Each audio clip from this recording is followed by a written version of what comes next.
एक डरावनी रात थी जब चांदनी भी बादलों के पीछे छिपी थी। रितेश, युवराज और उनकी बहन रुचि घर में अकेले थे। माता पिता किसी काम से बाहर गए हुए थे।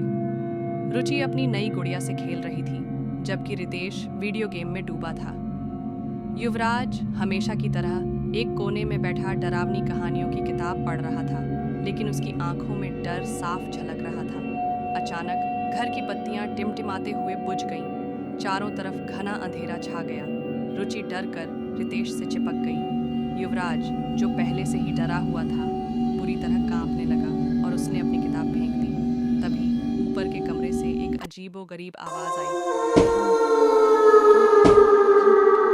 जैसे कोई भारी चीज जमीन पर घिसट रही हो। रुचि ने फुसफुसाते हुए पूछा, यह क्या है? रितेश ने हिम्मत करके कहा, शायद बिल्ली होगी। लेकिन उसके दिल की धड़कन भी तेज थी। आवाज और करीब आने लगी। Thump thump thump. अब ऐसा लग रहा था जैसे कोई सीढ़ियों से नीचे उतर रहा हो। युवराज की सांसें तेज हो गईं और वह डर के मारे सोफे के पीछे छिपने लगा। मुझे लगता है कि कोई भूत है, उसने कांपते हुए कहा। अचानक सीढ़ियों से एक परछाई नीचे उतरी। वह धीरे धीरे उनके करीब आने लगी। परछाई की आंखें लाल थीं और उससे एक ठंडी हवा का झोंका आया। युवराज ने डर के मारे जोर से चीख मारी और बाथरूम में जाकर छिप गया।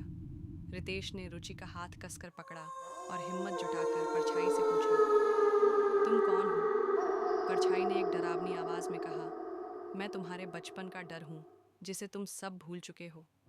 तभी परछाई रुचि की गुड़िया की तरफ बढ़ी और उसकी आंखों में देखकर हंसने लगी। गुड़िया की आंखें अचानक लाल हो गईं और वह बोलने लगी, अब मैं तुम्हारे साथ खेलूंगी। रितेश और रुचि घबरा गए। उन्होंने देखा कि परछाई असल में उनकी पुरानी टूटी हुई गुड़िया थी, जिसे वे सालों पहले फेंक चुके थे। गुड़िया ने अजीबोगरीब आवाजें निकालते हुए रुचि का हाथ पकड़ने की कोशिश की। युवराज, जो बाथरूम में छिपा था, डर के मारे रोने लगा और चिल्लाया, मैं यहाँ से जाना चाहता हूँ, ये सब बंद करो।